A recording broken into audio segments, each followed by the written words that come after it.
ભાવનગરમાં 75 લાખની લૂંટ કેસમાં 3 આરોપીઓની ધરપકડ કરવામાં આવી છે। ચિત્રા વિસ્તારમાં એસબીઆઈ બેંક પાસે 75 લાખ રૂપિયાની લૂંટ થઈ હતી। શરીની અણીએ લૂંટ ચલાવવામાં આવી હોવાના સીસીટીવી ફૂટેજ પણ સામે આવ્યા। સીસીટીવી ફૂટેજમાં સ્પષ્ટ જોઈ શકાય છે કે એક એક્ટિવા અને બાઇક પર સવાર 3 ઈસમોએ રૂપિયા ભરેલ બેગને લૂંટી ત્યાંથી ફરાર થયા। જોકે પોલીસે સીસીટીવીના આધારે તપાસ કરી। પોલીસે હિતેન ચૌહાણ, રાકેશ બારૈયા, અલ્પેશ મકવાણા નામના 3 યુવકોની ધરપકડ કરી છે। આરોપીઓ પાસેથી 74,50,000નો મુદ્દામાલ પોલીસે જપ્ત કર્યો।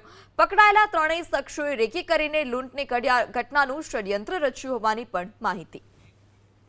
સમગ્ર ઘટનાના સીસીટીવી ફૂટેજ પણ સામે આવ્યા હતા, જે દરમિયાન આ ત્રણેય લૂંટારો હતા તે ચોરી કરવા ગયા હતા તે દરમિયાનના। ત્યારબાદ સીસીટીવીના આધારે પોલીસે કાર્યવાહી કરી છે।